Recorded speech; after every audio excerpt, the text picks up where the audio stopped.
Hey Maker, if you want to learn how to use portrait mode on your iPhone correctly so that you get these beautiful blurred backgrounds that really makes your product pop, then this video is for you.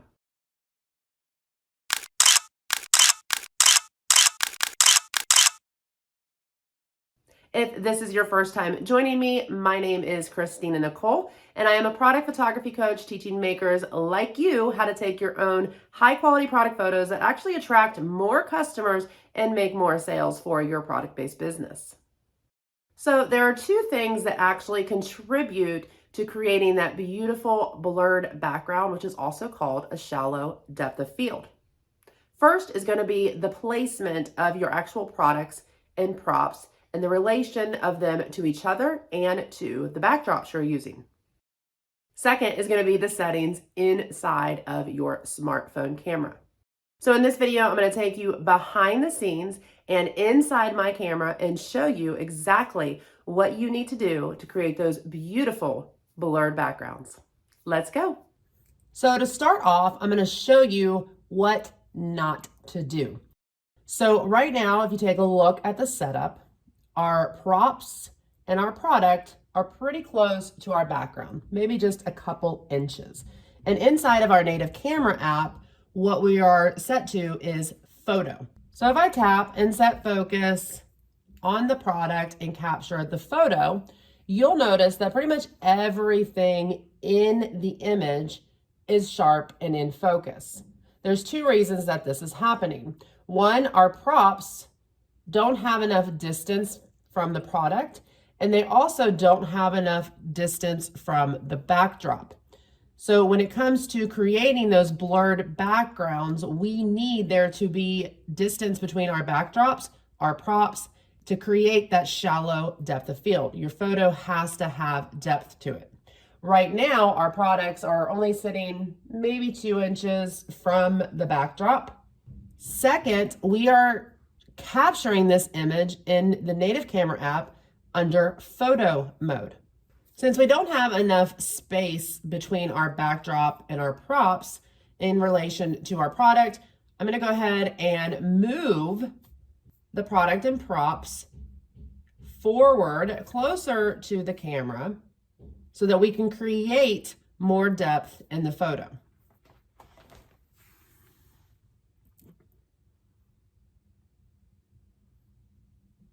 I highly recommend anytime you are shooting your product with props that you utilize portrait mode and blur the background, because it really helps keep focus on your actual product.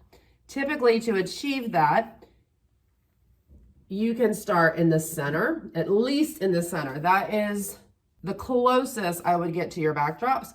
But I typically like to go about, like, break my backdrops into thirds, okay?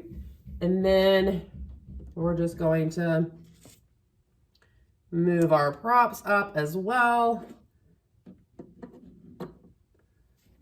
And we'll replace these once we get into the camera.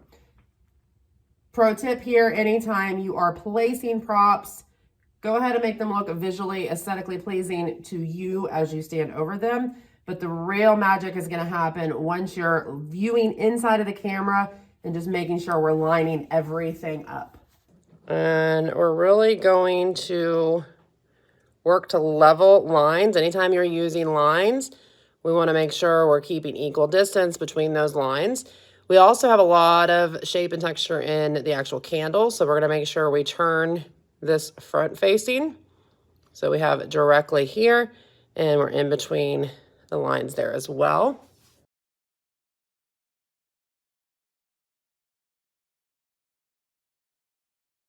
I'm going to mess with the candle angle a little bit just because I want to make sure that we can see into the top of the candle there.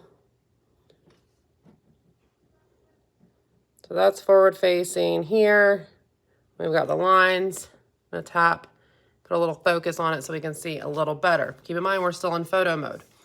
Okay, I am going to take this and move it back quite a ways. Again, kind of watching the lines and equally spacing it between here and here. And we always want to leave a little bit of negative space there. And then I'm going to take this and I'm going to push it back. Now, I don't want to push it back too far where it actually ends up blending in with this prop. And anytime we have lines, we want to make sure we are pointing them kind of towards our product. And I'm going to try to leave as much of the handle in there as possible so that we know what that is. And then on this side, we're going to kind of do the same thing. We want some, equal distance as far as negative space goes here. This is a line that's going to be coming, so we want to make sure we're pointing it back at the product. And then same with these. So we'll move these in.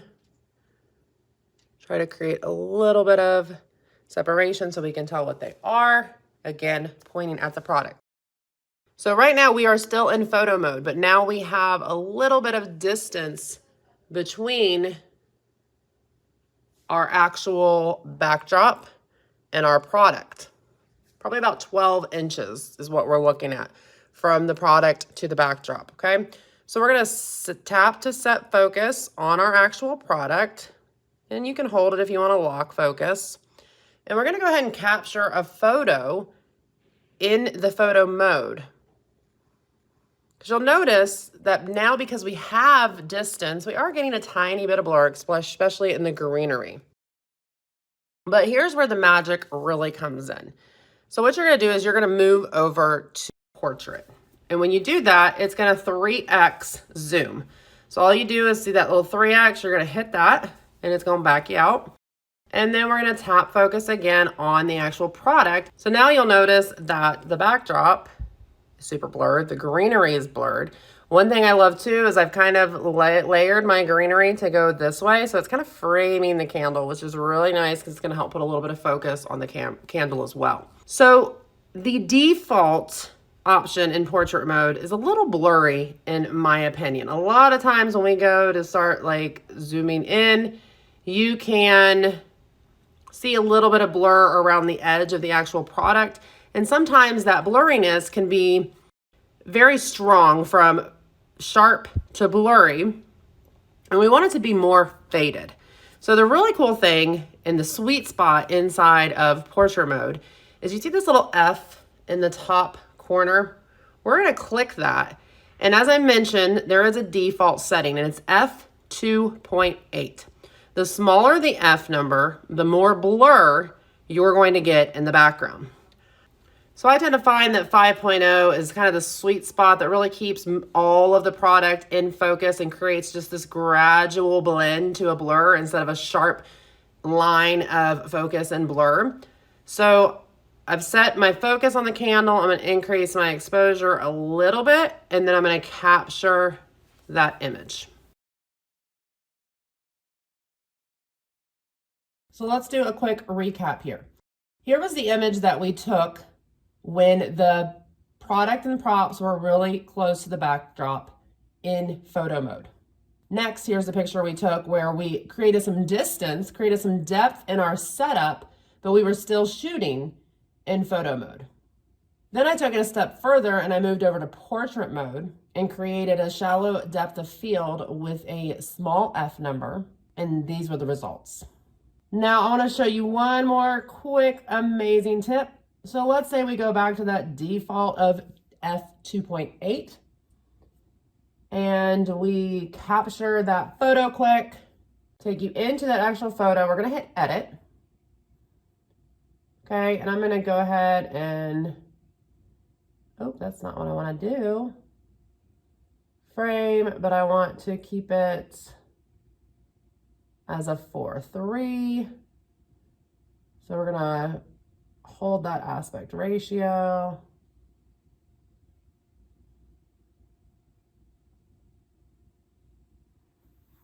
Okay.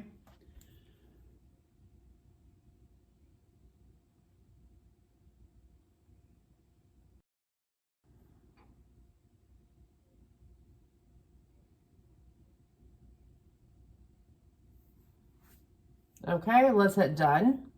So if I zoom in, you'll see that I'm losing a lot of detail on the edge of the product. And sometimes we can't see this when we're actually shooting because our screens are so small. So after we crop and we start to zoom in, we notice that it just looks a little wonky, okay? Here's something really cool. So if you go into your Photos app and click Edit, you'll notice at the top here, we have an F number and we have Portrait. So I can actually turn Portrait off. So this basically turns Portrait off and it takes you back to what Photos would look like. So that's step one, really cool. If I turn Portrait back on, I have the option to actually adjust the F number in editing so that I don't have to go back and reshoot if I figure out that my photo has some wonky blurring around the edges of my product. So I might zoom in and just kind of work to fix that a little bit. 6.3 is really good. That's still blurring our candles, blurring the greenery in the background, and that looks fabulous. And this was all just done in editing. And here is our final result. Let me know what your favorite tip from today's video was in the comments below. Please take the time to like this video if you found it useful, and don't forget to hit that subscribe button if you want to learn more about taking your own high quality product photos. See you next time.